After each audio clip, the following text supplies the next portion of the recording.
Hello everyone. आज हम electrochemistry के कुछ इम्पोर्टेंट टॉपिक आपके साथ डिस्कस करने जा रहे हैं, जिसमें हम पहले वाली वीडियो में जो मैंने इम्पोर्टेंट टॉपिक ऑफ इलेक्ट्रोकेमिस्ट्री की बनाई थी उसमें मैंने ये टॉपिक आपको बताए थे। और इससे पिछली वाली वीडियो में हम रेसिस्टेंस और रेसिस्टिविटी ये सारे टॉपिक आपके साथ डिस्कस कर चुके हैं। अगर आपने उन वीडियोस को नहीं देखा है तो आप जा कर के ज़रूर देखिएगा। उसमें मैंने आपको बताया resistance, resistivity, cell constant, conductivity और इसके टाइप्स, ये कितने टाइप की होती है, और Kohlrausch law, Faraday first law, Faraday second law, ये सारी चीज़ हम डिस्कस कर चुके हैं। और आज का हमारा टॉपिक रहेगा नस्ट इक्वेशन, जो कि वेरी इंपॉर्टेंट है, और सेल और इट्स टाइप, यानी सेल और इसके टाइप, ये भी काफ़ी इंपॉर्टेंट है। और ये 5 नंबर में या 3 नंबर में आपको बोर्ड एग्जाम में क्वेश्चन आता है। चलिए ठीक है, फिर स्टार्ट करते हैं। नस्ट इक्वेशन देखते हैं कि नस्ट इक्वेशन क्या होता है। तो नस्ट इक्वेशन में हम क्या क्या डिस्कस करते हैं। नस्ट इक्वेशन में क्या होता है, तो पहले आप डेफिनेशन पढ़ते हैं इसकी। तो Nernst equation is a equation in which variation of electrolyte potential with the temperature and concentration. इसमें क्या होता है, कोई भी जब इलेक्ट्रोलाइट है, जिसके मान लीजिए ये कैथोड है या फिर एनोड है, कोई भी इलेक्ट्रोड है, तो उसमें क्या होगा, अगर हम टेम्परेचर में और इसकी कंसंट्रेशन में वेरिएशन करेंगे, यानी कि जब हम टेम्परेचर अपना इंक्रीज करेंगे या फिर हम कंसंट्रेशन को इंक्रीज करेंगे या फिर डिक्रीज करेंगे, तो फिर हमारा इलेक्ट्रोड में वेरिएशन देखने को मिलेगा। इस इक्वेशन को हम डिनोट करते हैं E naught cell is equal to E oxidation of anode और E naught reduction of the cathode. इसका मीन्स क्या है कि ई क्या बता रहा है, ई बता रहा है आपको पोटेंशियल, इलेक्ट्रोड का पोटेंशियल, ये ई बता रहा है। और यहाँ पर क्या है, ऑक्सीडेशन ऑफ एनोड, यानी कि अगर हमने अपने सेटअप में एनोड लिया है तो उसमें ऑक्सीडेशन होता है, ये एनोड है। और अगर कैथोड है तो कैथोड पर रिडक्शन होता है। तो फिर इसमें हम स्टडी करते हैं सेल के, इसमें हम स्टडी करते हैं सेल में जो ऑक्सीडेशन और रिडक्शन होता है उसके बारे में। यानी कि हमारा जो इलेक्ट्रोड है उसमें ऑक्सीडेशन हो रहा है, किस इलेक्ट्रोड में ऑक्सीडेशन हो रहा है, किस में रिडक्शन हो रहा है, तो इस वजह से हम इसके लिए हम नस्ट इक्वेशन को यूज करते हैं। तो ये नस्ट इक्वेशन हमारी जब वैलिड है, जब हम कंसंट्रेशन, किसी भी इलेक्ट्रोलाइट की कंसंट्रेशन है उसकी 1 मोल पर लीटर कंसंट्रेशन लें और उसका प्रेशर 1 लें, यानी कि 1 हमारा एटीएम में हो सकता है, फिर 1 बार प्रेशर हो सकता है। टेम्परेचर हमारा ये होना चाहिए 298 केल्विन, 298 केल्विन टेम्परेचर होना चाहिए। और इसकी मोस्ट इम्पोर्टेंट कंडीशन है वो ये है कि इसमें कोई भी इलेक्ट्रिक करंट फ्लो नहीं होना चाहिए, यानी कि इलेक्ट्रॉन का गेनिंग और लॉस नहीं होना चाहिए। तो ये एक कंसंट्रेशन, प्रेशर और टेम्परेचर और इलेक्ट्रॉन का फ्लो ना होना, ये 4 इसमें बहुत इम्पोर्टेंट टॉपिक हैं, जिससे जिससे हमारी ये नस्ट इक्वेशन, जिस वजह से हमारी ये नस्ट इक्वेशन वैलिड होती है। नस्ट इक्वेशन ये हमारी ड्राइव की जाती है, यानी कि हम इसको डेरिवेशन से निकालते हैं। तो इसमें क्या होता है, इसको हम ड्राइव करके निकालते हैं। तो ये नस्ट इक्वेशन का ये आप ना ऐसे ही याद कर लीजिए डायरेक्ट, क्योंकि हमें डेरिवेशन की इसकी ज़रूरत नहीं है, ना हमारे एग्जाम में डेरिवेशन पूछा जाता है। तो ये बहुत सिंपल है। E cell is equal to क्या होता है, E naught cell minus R T upon N F, और यहाँ पे एल एन क्यू सी। यहाँ पे एल एन क्या होता है, नेचुरल लॉग, यानी कि ये एक टाइप का लॉग ही है। और ये देख लेते हैं यहाँ पर क्यू सी क्या है, रिएक्शन कोएफिशिएंट है। आर हमारा है यूनिवर्सल गैस कांस्टेंट। टी है हमारा टेम्परेचर, टेम्परेचर केल्विन में होना चाहिए, ये मोस्ट इम्पोर्टेंट कंडीशन है इसके लिए। एन क्या है, नंबर ऑफ इलेक्ट्रॉन जो कि ट्रांसफर हो रहे हैं एनोड से कैथोड की तरफ। एफ है हमारा फेराडे कांस्टेंट। और यहाँ पे एनोड पे जो भी इलेक्ट्रॉन ट्रांसफर हो रहे हैं या फिर गेन हो रहे हैं, तो फिर यहाँ पे लूज और गेन का कॉन्सेप्ट आएगा। और एफ हमारा है फेराडे कांस्टेंट। तो ये इक्वेशन आप डायरेक्ट ऐसे ही याद कर सकते हैं, काफ़ी इजी इक्वेशन है और इसको हम एक इस तरीके से मॉडिफाई भी कर सकते हैं। नष्ट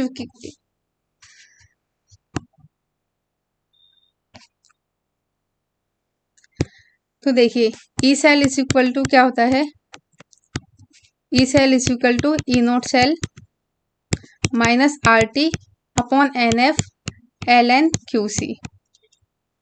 अगर हम इसको आर टी की अगर वैल्यू हम लिखना चाहते हैं तो यहाँ पर आर टी इसको हम इस तरीके से लिख सकते हैं न्यूमेरिकल फॉर्म में, E cell is equal to E naught cell minus 0.59 upon N F L N Q C. तो ये इसका एक न्यूमेरिकल फॉर्म है, यानी कि ये वैल्यू है 0.59, ये वैल्यू है हमारी आर इंटू टी की, यानी कि आर की जो न्यूमेरिकल वैल्यू होती है 0.843 समथिंग, और ये जो टेम्परेचर हम केल्विन में ले रहे हैं ये टेम्परेचर 298 केल्विन है। अगर हम इन दोनों का मल्टीप्लिकेशन करते हैं तो हमारी ये वैल्यू आती है, जो हमारी न्यूमेरिकल वैल्यू है। इसको हमें एग्जाम में न्यूमेरिकल करते टाइम ड्राइव नहीं करना होता है डायरेक्ट, इसको हम डायरेक्ट ही याद रखते हैं। देन अब हमारी अगला टॉपिक है इलेक्ट्रोलाइट, यानी कि जो हमने सेल और इट्स टाइप के बारे में डिस्कशन कर रहे हैं।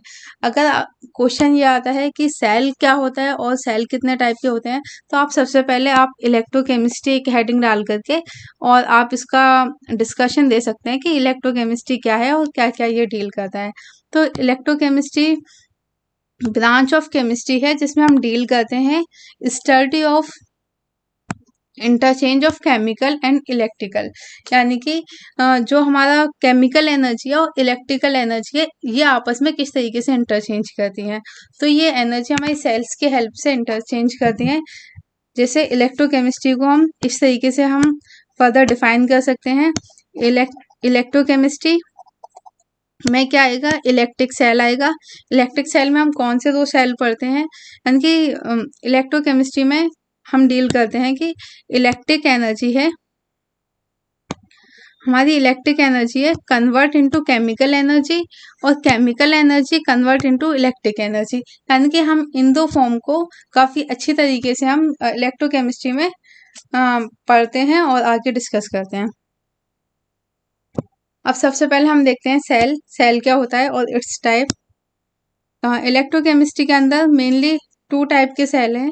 First is electrochemical cell, second is electrolytic cell. Electrochemical cell क्या है, electrochemical cell nothing but it convert chemical energy from spontaneous reaction to electric energy, यानी कि इलेक्ट्रोकेमिकल सेल में वो सिंपल ऐसे ही है, तो हमारे पास कोई केमिकल एनर्जी है तो ये केमिकल एनर्जी को कन्वर्ट कर देगा इलेक्ट्रिकल एनर्जी में, और जब केमिकल एनर्जी इलेक्ट्रिकल एनर्जी में कन्वर्ट हो रही होगी तो ये सिंपल है, स्पॉन्टेनियस रिएक्शन होती है। स्पॉन्टेनियस रिएक्शन होती है कि जब हम केमिकल एनर्जी को इलेक्ट्रिकल एनर्जी में कन्वर्ट कर रहे हैं। इसका हम एग्जांपल ऐसे ले सकते हैं, लाइक जो हमारी फ़ोन की स्टोरेज बैटरी होती है, मोबाइल की बैटरी है या फिर कोई इन्वर्टर की बैटरी है, इन्वर्टर की बैटरी मान लेते हैं। जब हमारे पास लाइट आती है तो हम क्या करते हैं, हम जो इलेक्ट्रिक एनर्जी है उसे इलेक्ट्रिक एनर्जी को इसकी बैटरी में हम स्टोर करके रख लेते हैं। अब ये हमारी स्टोर जब हमारी इलेक्ट्रिक एनर्जी बैटरी के अंदर स्टोर होती है तो बैटरी में स्टोर होने वाली एनर्जी केमिकल एनर्जी बन जाती है, तो इसको हम केमिकल एनर्जी कहते हैं। जब केमिकल एनर्जी इलेक्ट्रिक एनर्जी में कन्वर्ट होती है तो ये फंक्शन होता है इलेक्ट्रोकेमिकल सेल का। तो इलेक्ट्रोकेमिकल सेल मेनली क्या करता है, केमिकल एनर्जी को इलेक्ट्रिक एनर्जी में कन्वर्ट कर देता है, लेकिन ये रिएक्शन स्पॉन्टेनियस रिएक्शन होती है। और इलेक्ट्रोलाइटिक सेल की बात करें तो इलेक्ट्रोलाइटिक सेल क्या करता है, इसका जस्ट अपोजिट करता है।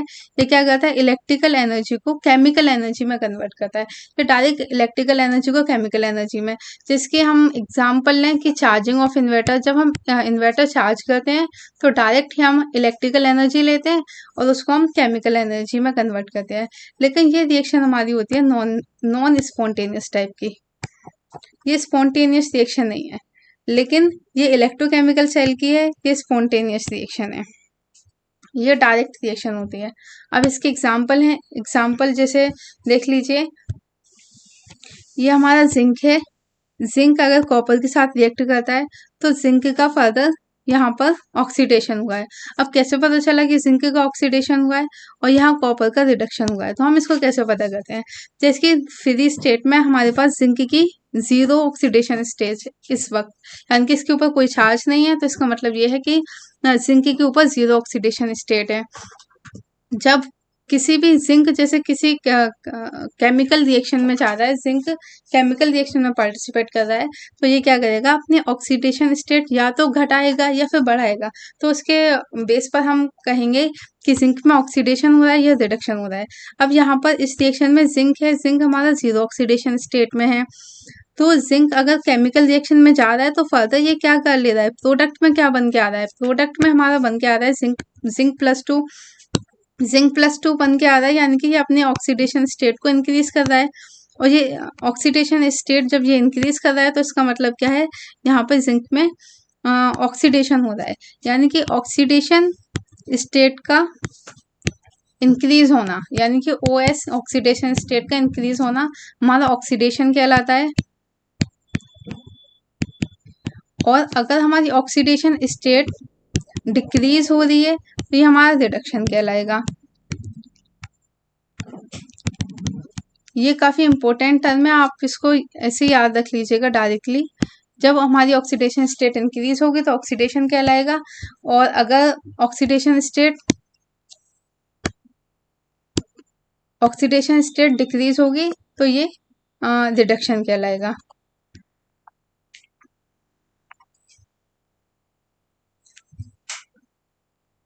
अब हम देख लेते हैं कि इस रिएक्शन में कॉपर के बारे में। कॉपर क्या है, यहाँ पे जिंक तो आपको समझ में आ गया, जिंक में ऑक्सीडेशन हो रहा है, लेकिन अब ये कॉपर है, कॉपर में क्या हो रहा है, कॉपर में कॉपर क्या है, यहाँ पे प्लस टू ऑक्सीडेशन स्टेट में आपको दिख रहा है, ये copper plus two oxidation state में है, तो फिर इसमें क्या होगा, और यहाँ पर आकर के कॉपर किस में आ गया, अपनी जीरो ऑक्सीडेशन स्टेट में आ गया।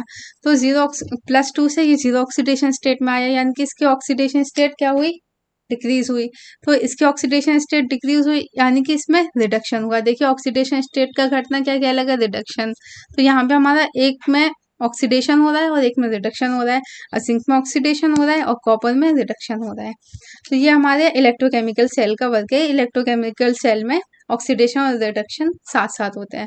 अब हम पढ़ते हैं इलेक्ट्रोलाइटिक सेल। इलेक्ट्रोलाइटिक सेल में जैसे मैंने बताया, ये क्या करेगा, इलेक्ट्रिक एनर्जी को केमिकल एनर्जी में कन्वर्ट करेगा, लेकिन ये एक नॉन स्पॉन्टेनियस प्रोसेस है, आप ध्यान रखिएगा। अब जैसे इलेक्ट्रो का मतलब क्या होता है, इलेक्ट्रिसिटी, और लाइटिक का मतलब होता है इसको ब्रेक डाउन, यानी कि इसको तोड़ना। तो ये क्या कर रहा है, इलेक्ट्रिक एनर्जी को तोड़ ही तो रहा है, इलेक्ट्रिक एनर्जी का ब्रेक डाउन कर रहा है और इसको केमिकल एनर्जी में कन्वर्ट कर रहा है। जैसे एक एग्जाम्पल है वाटर का। अगर हम वाटर लेते हैं, अगर हम इसमें क्या करेंगे, इलेक्ट्रिक करंट को फ्लो करेंगे, जब इसमें इलेक्ट्रिक करंट फ्लो होगा तो ये क्या करेगा, इस रिएक्शन में क्या होगा, वाटर का लाइटिक होगा, यानी कि वाटर अपने आयंस में फर्दर टूट जाएगा। वाटर अपने आयंस में टूट जाएगा तो इसमें क्या होगा, वाटर का इसमें लाइटिक हो गया, यानी कि यहाँ पे इलेक्ट्रोलाइटिक प्रोसेस हुई, जिसके द्वारा हमारा क्या है, वाटर अपने आयंस में ब्रेक हो गया।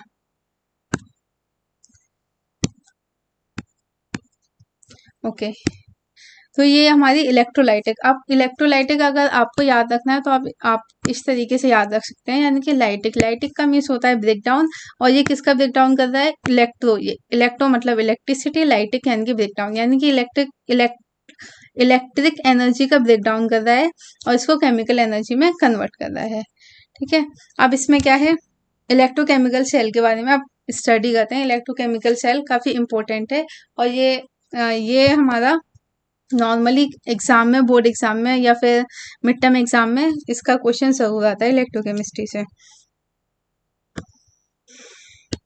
इलेक्ट्रोकेमिकल सेल, अब इसमें क्या है,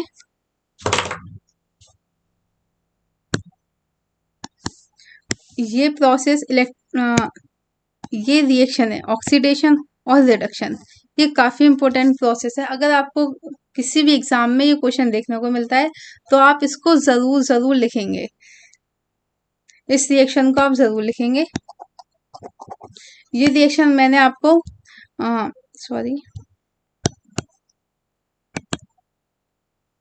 इलेक्ट्रोकेमिकल सेल में आपको यहाँ पर समझा दिया, बस इसमें यही लिखा हुआ है कि जिंक है, जिंक क्या कर रहा है, अपने ऑक्सीडेशन स्टेट को चेंज कर रहा है। यानी कि जिंक क्या है, जीरो ऑक्सीडेशन स्टेट से कहाँ गया, 0 से +2 में। तो यानी कि जिंक का यहाँ पे ऑक्सीडेशन हुआ, तो यहाँ पे ऑक्सीडेशन लिखा हुआ है। इसी तरीके से कॉपर, कॉपर +2 से ये कहाँ गया, कॉपर +2 से 0 ऑक्सीडेशन स्टेट में गया। तो फिर यहाँ पर क्या हो रहा है, यहाँ पर रिडक्शन हो रहा है। तो इस तरीके से ऑक्सीडेशन रिडक्शन दोनों साथ साथ चल रहे हैं इसमें।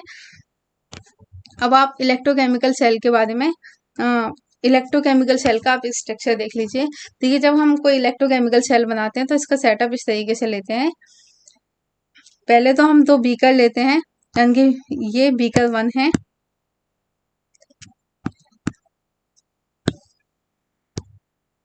और ये हमारा बीकर 2 है।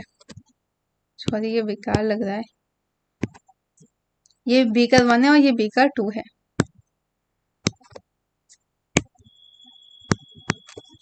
इसमें क्या है, एक सॉल्यूशन हमने फिल कर रखा है।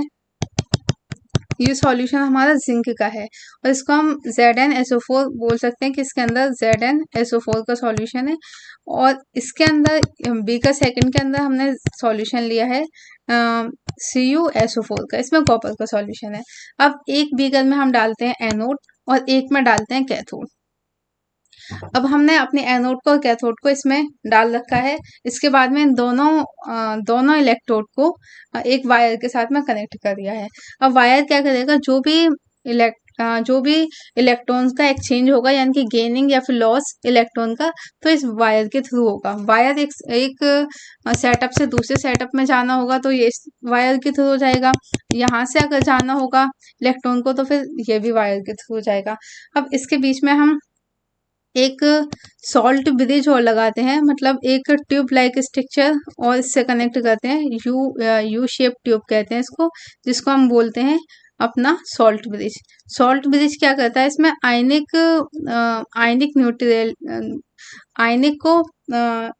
स्टेट को ये बैलेंस करके रखता है।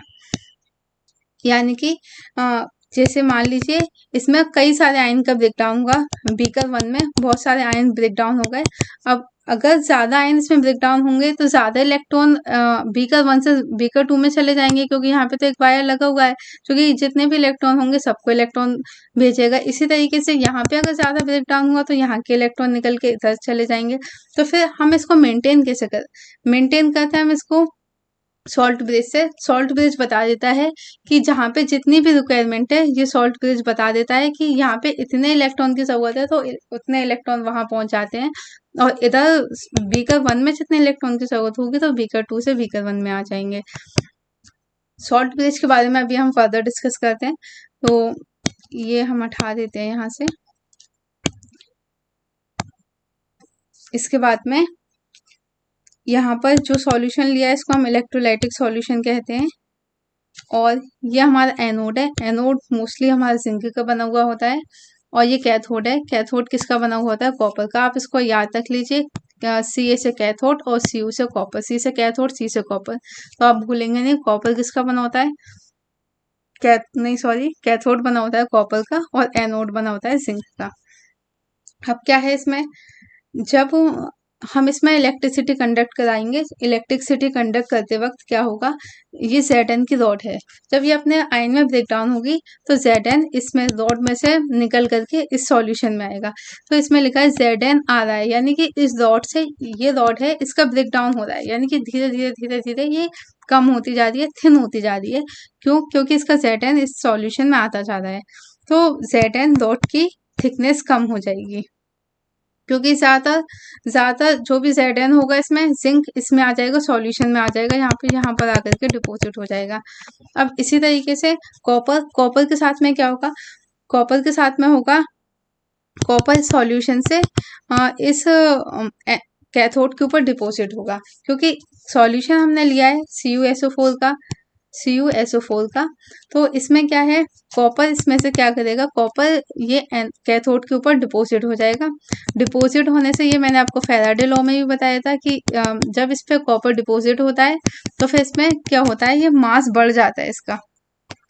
तो फिर यहाँ पे कई सारा कॉपर इस पे डिपॉजिट हो गया। कॉपर डिपॉजिट होने के बाद में क्या होगा, इसका मास भी बढ़ जाएगा और इसकी थिकनेस भी बढ़ जाएगी। तो इस तरीके से ये सेटअप हमारा होता है इलेक्ट्रोलाइटिक सेल का। अब ये क्या है, कॉपर, इसमें है कॉपर का सॉल्यूशन और इधर है जिंक का सॉल्यूशन। अब यहाँ पर आगे देखते हैं कुछ इम्पोर्टेंट, हाँ ये देख लीजिए, ये नोट है, नोट डाल के आप लिख लीजिएगा। इसमें क्या है, एनोड पर पॉजिटिव, एनोड पर क्या होगा और कैथोड पर क्या होगा। अगर हमारा इलेक्ट्रोकेमिकल सेल है,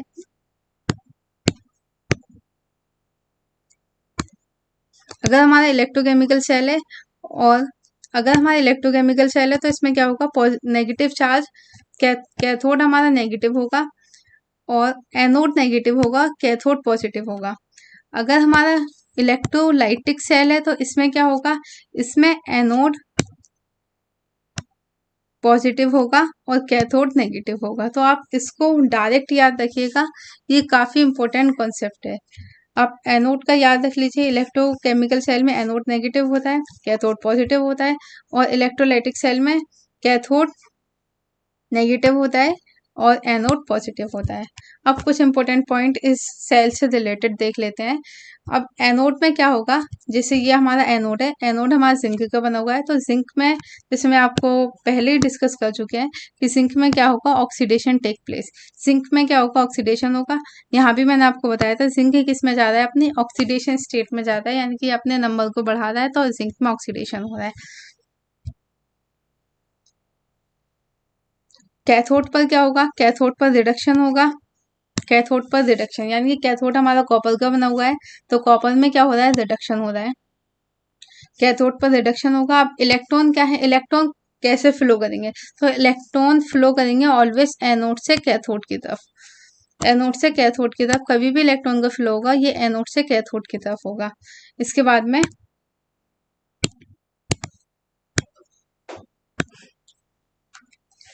करंट का फ्लो कैसे होगा, करंट का फ्लो हमेशा कैथोड से एनोड की तरफ होगा।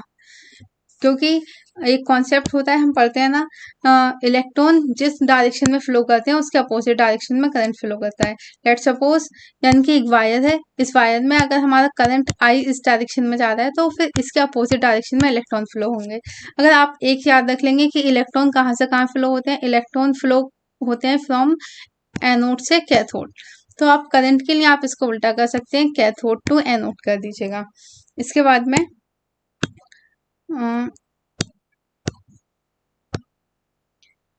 लेफ्ट से राइट में जाएंगे और राइट से लेफ्ट की तरफ जाएंगे तो क्या होगा,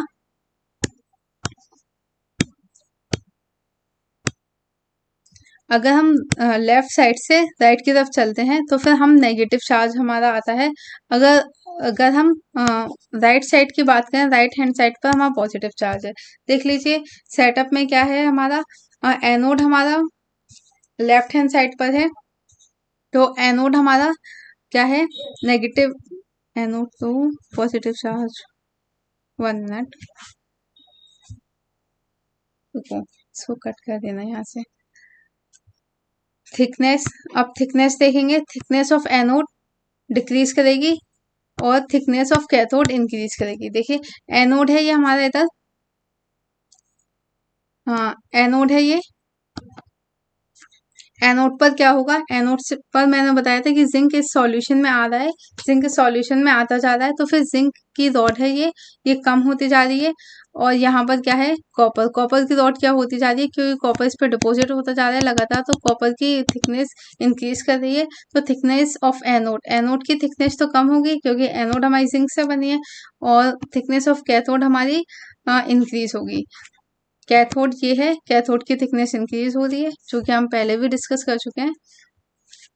और इसके बाद में ये नो इवोल्यूशन ऑफ हीट, इसमें कोई हीट का इवोल्यूशन नहीं होता है, कोई भी हीट जनरेट नहीं होगी। और लास्ट और इम्पोर्टेंट पॉइंट है stop after some time when electrode potential different is zero, यानी कि जब दोनों इलेक्ट्रोड पोटेंशियल का डिफरेंस जीरो हो जाएगा तब ये एक पॉइंट पे आकर के रिएक्शन रुक जाएगी। यानी कि ये रिएक्शन जब तक चलती रहेगी तब तक दोनों में इक्वालिटी नहीं आ जाती। जब जैसे इन दोनों के बीच का पोटेंशियल जीरो हो गया तब ये रिएक्शन स्टॉप हो जाएगी। तो ये वो इम्पोर्टेंट पॉइंट है इलेक्ट्रोकेमिकल सेल से रिलेटेड, जो कि आपको चाहे आपको 5 मार्क्स में क्वेश्चन आए या फिर 7 मार्क्स में क्वेश्चन आए, आपको ये सारे पॉइंट लिखने ही लिखने हैं। ये काफी इम्पोर्टेंट पॉइंट है, ये आप सारे पॉइंट आप लर्न कर लीजिए। इलेक्ट्रोकेमिकल सेल आपको बहुत अच्छे से लर्न करना है। अगर इलेक्ट्रोकेमिकल सेल आपके एग्जाम में आता है तो आप सबसे पहले यही बताएंगे कि इलेक्ट्रोकेमिस्ट्री क्या है और उसके अंदर जो भी सेल के टाइप होते हैं, मेन टाइप तो इलेक्ट्रोकेमिकल सेल है और इलेक्ट्रोलाइटिक सेल है। तो आप इसका आप ब्रीफ में आप बता देंगे कि इलेक्ट्रोलाइटिक सेल का क्या फंक्शन है और इलेक्ट्रोकेमिकल सेल का क्या फंक्शन है। इसके बाद में जो भी है जिंक में फिर ऑक्सीडेशन रिडक्शन आपको थोड़ा सा आना चाहिए। वैसे तो मैंने आपको बता दिया कि ऑक्सीडेशन कब होगा, रिडक्शन कब होगा। इसके बाद में इलेक्ट्रोकेमिकल सेल का ये स्ट्रक्चर काफ़ी इंपॉर्टेंट है, आप इसको अच्छे से समझ लीजिएगा। 2 बीकर होते हैं जिसमें कि सॉल्यूशन प्रेजेंट होता है और इसमें किस तरीके से एनोड की थिकनेस कम होती जा रही है और कॉपर की थिकनेस बढ़ती जा रही है। तो आप इसको डायग्राम बना के एक्सप्लेन करिएगा और ये एक इम्पोर्टेंट आपके लिए है। ये आप अपने माइंड में रखिएगा कि ऑक्सीडेशन स्टेट किस तरीके से वेरी करती है, कब घटती है और कब बढ़ती है।